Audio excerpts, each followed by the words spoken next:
I think the central banks that have been the drivers for the past couple of years, I think they're actually going to pick up the pace of their gold buying. I think more central banks that weren't buying gold are now going to start buying as well. So I think there's a lot of new demand coming from gold. But here, you get a lot of people at the gold conference. Well, they're nervous that we could get a pullback, and they're not like crazy enthusiastic that we're going to be at $10,000, $20,000 gold next year. Silver didn't hold above 50, but it did take out 50, which is something it never did really in 1980 or 2011. We got almost to 55. We're in this parabolic phase. One green bar, we could, be at 5,000 in gold. One more month or green bar, we could be at $5,600 or $70 silver. Who knows? But, you give this chart to a fifth grader and say, well, what should happen next? Peterschiff and Chris Vermeulen highlighted how global central banks are quietly escalating their gold accumulation, a sign that faith in fiat currencies continues to erode.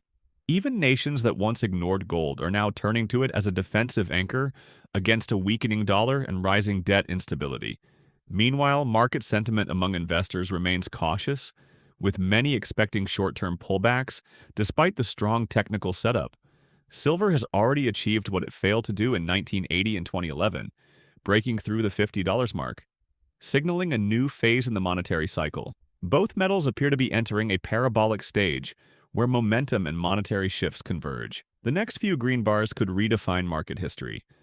If you found this analysis helpful, make sure to hit that like button, share it with fellow investors who follow gold and silver, and subscribe so you don't miss the next big update. Well, even, characterizing it as a pullback, I mean, we're at 3,950 as we're talking. We've only pulled back from a level that we reached for a day, right? We had a quick move up, but the fact that we're just below 4,000 doesn't really feel like it's a pullback.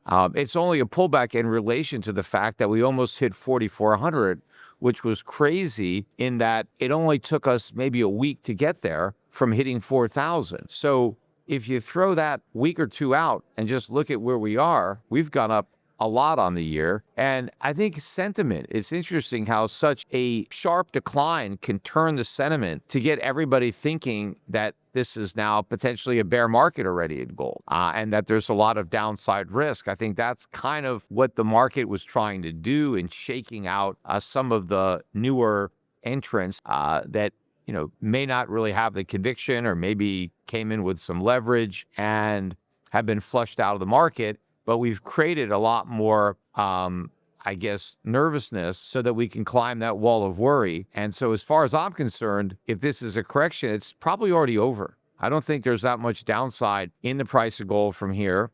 And the same thing with silver. I mean, silver didn't hold above 50, but it did take out 50, which is something it never did really in 1980 or 2011. We got almost to 55, and now we've had a pullback, but we're holding 48.50, which if you told people even a few months ago silver would be at 48.50, they wouldn't be, oh my God, it's pulling back. They'd be very happy that silver was at this price, and especially the gold miners. I mean, gold pulling back to 3,900 is great for all these gold mining companies. They're making a ton of money at $3,900 gold. They're making a lot of money at $2,900 gold, and that never really got factored into the price. I just think we're early in a broader bull market. I think that investors, mainstream Wall Street investors, both institutional and retail, are just finally noticing gold and deciding that they should make it a part of their portfolio. And this is after, gold is up, 11, 12x this century. The Dow is down, close to 70% priced in gold since peaking in 1999. So gold has outperformed the markets, yet investors haven't even noticed that really until just recently. And I don't think that the fact that they've now decided that gold should be included in a portfolio, whereas before it had no place in a portfolio, I don't think that is going to change because, oh my God, now gold's 3,900 and not 4,300. I think you're going to start to see more accumulation of gold from investors who never bought any. And I think the central banks that have been the drivers for the past couple of years, I think they're actually going to pick up the pace of their gold buying. I think more central banks that weren't buying gold are now going to start buying as well. So I think there's a lot of new demand coming from gold, and I don't see a lot of new supply. I mean, there's some, but not nearly enough. I think it's still contrarian in that now that the mainstream is dipping its toe in the water, it's still, a small percentage of mainstream investors. So I think we've got a ways to go before it's kind of a crowded trade. If you want to see, something that seemed crowded or bubblicious, look at what happened in crypto. Look at the enthusiasm. This is, I think, the oldest gold conference. It's been going on for, 50 years? The Orleans conference. And there's more people here than last year, I think. But there's not 1,000 attendees. It's less. I forget, 600, 700. I was at the Bitcoin conference in Las Vegas over the summer. There were 35, 40,000 people who paid to attend. So we're nowhere near there. We don't have that kind of level of interest or enthusiasm. And when I was at that conference, nobody was worried about the Bitcoin price going down. I mean, everybody was 100% convinced it was going to 1 million or higher. But here, you get a lot of people at the gold conference. Well, they're nervous that we could get a pullback, and they're not like crazy enthusiastic that we're going to be at $10,000, $20,000 gold next year. So, I think it's still early. The people in Bitcoin they're convinced that they're early. And I was trying to point out, well, you have 35,000 people at a conference. It's not early. I've been going to investment conferences. That's the biggest one I've ever been to. And so that shows you that, a lot of people are already involved. You're not getting in on the ground floor when the conference is that big. Yeah, well, we just got a rate cut by the Fed, and that didn't seem to be the trigger. I think we're going to get another rate cut, despite the fact that Powell kind of said it wasn't a lock. The markets kind of priced it in, and he kind of pushed back against that. But at the end of the day, I think there's going to be another cut because I think the economic data is going to continue to disappoint. Now, we're not getting as much data as normal because of the government shutdown, but it's possible that they end that government shutdown and we get a deluge of bad economic data that could be a catalyst for another move up, in the price of gold as people start to, factor that in. And the Fed at its last FOMC meeting announced that QT is officially ending in December. So I think another big catalyst will be the launch of the next round of quantitative easing, which I believe is coming. I thought it would have actually happened already. So I'm kind of surprised they were able to make it through the entire year without doing it. But I think 2026 will be the year that they, crank up the presses again, especially if they continue to see weakness in the longer end of the bond market. And then, of course, you do have, some court decisions, on the tariff, on the firing of Lisa Cook. I think that could have implications for the dollar and for gold. I think that gold stocks, one of the big problems they've had has been a lack of conviction in the investment community on the future price of gold. People have been very bearish on gold, and so it's been difficult for gold companies to raise capital, and therefore they've had to agree to not such great terms to raise money. But I think as the general investment community has a more benign outlook on the price of gold, and it doesn't even have to be that gold prices are going to keep going up, just that they're not going to collapse, right? If we get, the mainstream to concede that gold's going to be above 3,000, right? That it's not going back down to 2,000 or 1,000,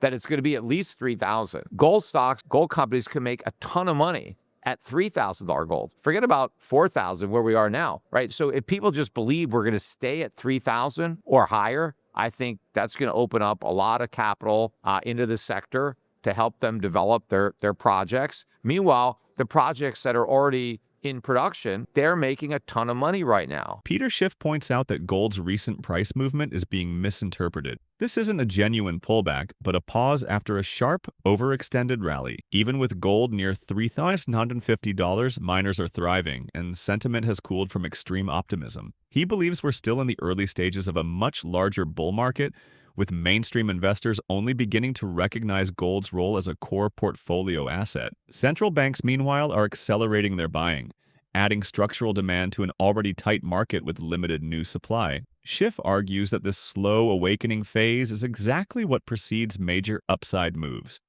the wall of worry that long-term bull markets climb. With quantitative easing likely returning soon, the setup remains powerful. Let's get into the interview. We take a look at the chart of gold. So let's go back to 2008. You and I touched on this, Daniela, a couple of months ago when we were going over this. Yep. And I was talking about how gold was setting up. So just to set the stage here, the left chart, everyone, is the S&P 500 candlestick chart. It's the weekly chart, and it happens to be the 2007 market top. Just before the stock market fell, as you can see, it fell about 5%. And so we're in this unique scenario. Now, every time the market has a financial reset, it's always for a different reason. No two times are alike, but they are similar. And so the yellow line on here is the chart of gold. Now, if we look on the right-hand chart over here, we can see we've got the S&P 500 hitting all-time highs. We've got gold also outperforming as one of the best assets going forward here. And we have this unique scenario. And what's really unique is we finally have this first pullback in gold right now where we are. We've had this first kind of sharp pullback to try and spook out, momentum traders who kind of chase things late, got in a little bit late.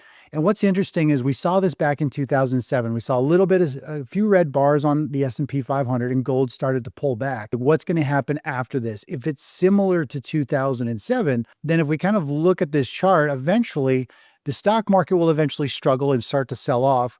Gold will keep moving higher. And eventually we're going to see a fairly big move. It's about a 30% move or so in gold, I think, to the upside. And we're going to see miners continue to move higher. Now, miners will probably struggle a little bit because they're a stock stuck in the stock market. And if the stock market is actually going down, gold miners, are stuck in that market. It's like a falling tide. It's going to pull all boats down. So there'll be a choppier, rougher play. The smoothest play is gold, silver, platinum, or palladium because they're a metal. They're outside of the stock market. So it's not affected in this market environment. If stocks sell off, people are actually going to pull money out of the stock market and push it into the precious metals space. So that's kind of where I think we're going to see. And, if I had to compare where we are, this little hiccup on gold and the stock market right here starting to struggle is, I believe, kind of where we are right now. When we look at this hard right edge, I believe we're this circle. And then we're going to see a big leg higher. So, the sentiment and how all these different asset classes are moving right now are kind of the precursor. I think we're on one more big push to about 5,200 for gold and potentially a lot higher for, silver and all of those as well. Well, yeah, if we were to look at this recent move, like you and I were talking about, when you and I talked, we were talking somewhere over here, and I mentioned we're looking for a discretionary trade in GLD above whatever was 1,317 or whatever it was. But we've played this recent move up, and there was a Fibonacci move up to this target. So we ended up playing this move in gold, but now that we've actually had this blow off phase where everyone really piled in just before it's had this sharp correction, now we have a very clean pullback to gauge where this next upside move is. So based on this giant bull flag pattern, the strength of this rally and the strength of this pullback, we can project using Fibonacci extensions with where we should see gold rally to. So if we were to just kind of look at where gold is right now, we should see it run to roughly about 4,700 and then all the way up to about 5,150. And do I think it'll be a smooth ride? I think once it starts to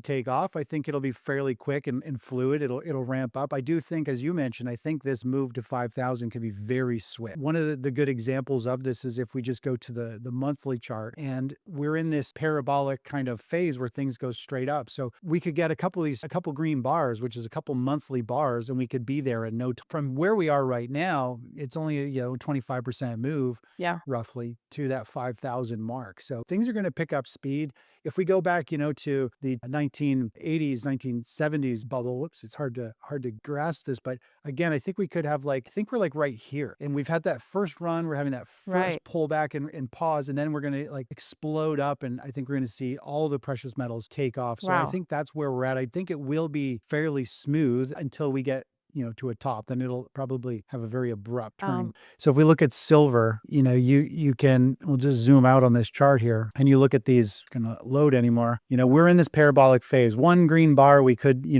be at 5,000 in gold. One more month or green bar, we could be at $5,600 or $70 silver, who knows? But, you give this chart to a fifth grader and say, well, what should happen next? Over the next couple bars, everybody's going to be like, it's most likely going to come straight back down. So that is obviously a momentum move coming to an end. It's obviously fairly abrupt. What goes straight up in general comes straight back down simply because it's not sustainable. We want something to grow steady over years so that it doesn't get into these kind of bubble moves where it becomes a crowded play. it's moved too far too fast. Profit takers jump in. Right. It becomes an emotional trade. And when people pile in emotionally, they also exit emotionally. And it creates a huge sell off. That's why we see like the meme stocks when they go straight up and then come straight back down. If it's emotions in, then it's going to be emotions out. So you get these big spikes and then you have these huge drops. And that's kind of what we're playing with in the precious metals space temporarily right now is we're in this buying feeding frenzy. And this first pullback in gold really is, to me, is just the first little hiccup. The market just trying to shake things up a little bit before we have another big push and go higher. Chris Vermeulen explains that gold's current setup mirrors the 2007 and 2008 pre-crisis pattern, when stocks peaked and gold quietly began its major breakout. Today, we're seeing the same dynamic, stocks at record highs while gold consolidates after a sharp run. He believes this is the hiccup before the surge, a brief shakeout designed to flush out latecomers before the next leg higher. Based on long-term Fibonacci extensions, Vermeulen projects a swift move toward $4,700 and potentially $5,100 gold, with silver following explosively. He emphasizes that while miners may lag during stock market weakness, the metals themselves will be the smoother, safer play. In his view, the sentiment reset we're seeing now is the perfect setup for a parabolic phase in precious metals, where momentum accelerates and new highs become the norm. If this gave you value, smash that like button, share it with those paying attention, and subscribe so you don't miss what's coming next. Stay alert, stay prepared, and keep stacking tangible assets.